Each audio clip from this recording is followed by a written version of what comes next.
Okay, folks, here I am. Constantly people write me for informations how to build the DriZzleR and what measurements and so on and so on. Well, I cannot do that because I'm constantly changing myself, but I promise to think about something very simple to start with, and then from then on you have your own DriZzleR, you have your own first sustainable flare, and it's up to you to use your creativity and imagination and support this DriZzleR build further, because I'm not a guru. I do not know everything. I give you this small unit as an example, as a start. So once you're on your way, once you have had this flare, then it will be all a learning curve as I did, and it will be more easier to you. What I have here is a normal standard. I started here in this little simple build with a standard paint bucket of some 30 liters and a piece of stovepipe. Now I cannot weld myself. I had all this made by a local blacksmith, and he made 2 rings like this.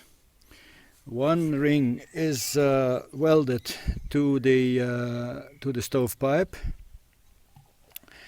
and the other ring should have been perforated with the same holes as there, and should slide over there, and together they should press the lid of this paint can firm and gas tight by the help of a sealing in ceramic cardboard you see here.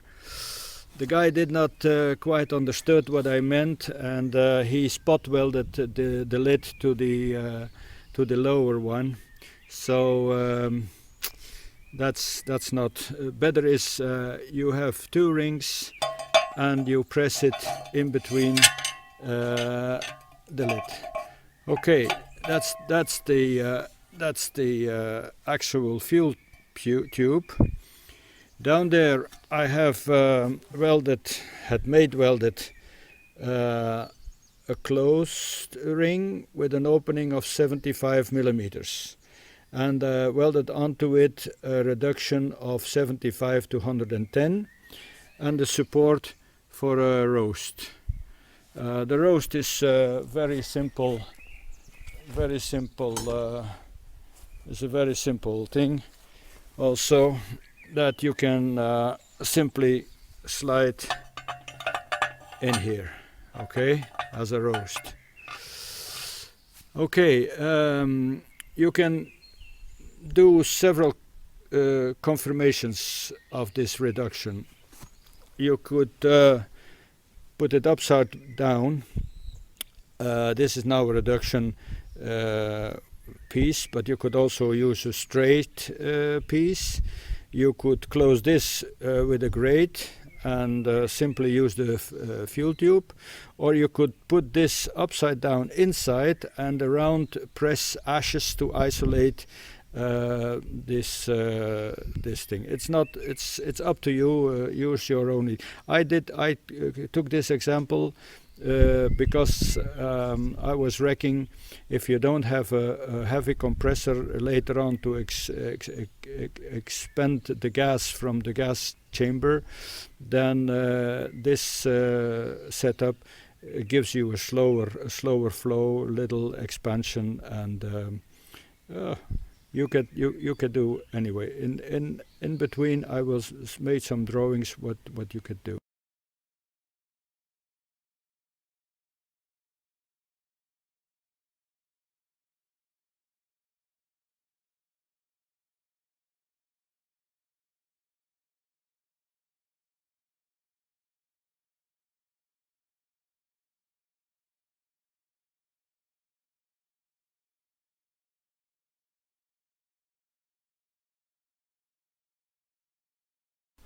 Now the second part, this is the actual fuel tube and the burning chamber and the reduction zone and the grate.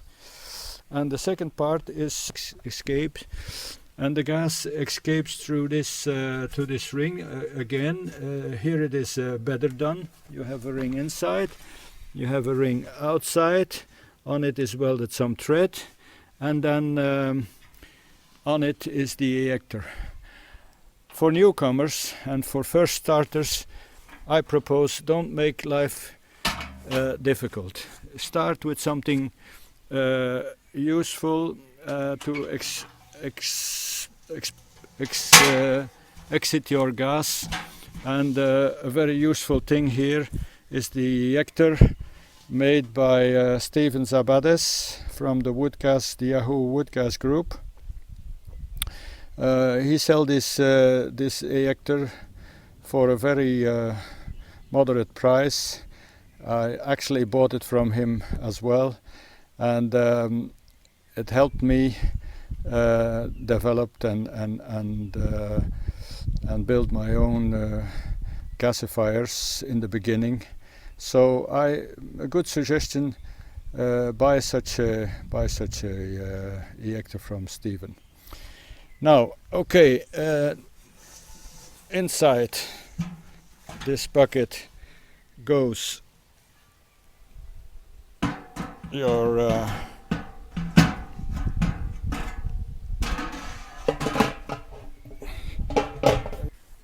assembly with the fire tube and the reduction zone, and that will be your first complete small DriZzleR gasifier. I will do one thing more on it, that is surround and wrap everything with isolation wool to keep as much as possible heat inside, and then we will fire it up and flare. And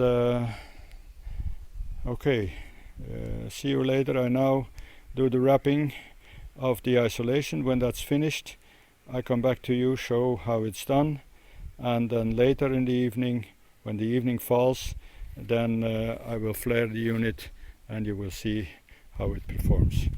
I don't use at this moment a filter. I don't use at this moment a cyclone. It's just very rudimentary thing to get your first experience, to get some feel and excitement of making wood gas and seeing how simple that is. There are people that say flaring is for sissies. I completely disagree with that. Go directly to an engine, they say. I completely disagree.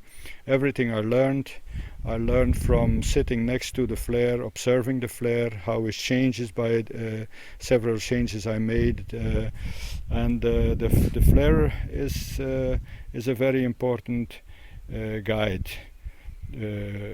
in your road to learn. Okay, till later. Okay, guys and girls, here we have the isolated DriZzleR. This element isolated on top, and this element isolated inside, and one goes inside the other. And voila! That's the learning DriZzleR. Here, in a moment, we will flare, and I hope you will enjoy drizzling after you build your own learning unit, and from there on, use your imagination and creativity to go further and enrich the small but growing DriZzleR community with surprises you found all by your own. Bye, thank you. See you in the DriZzleR blog.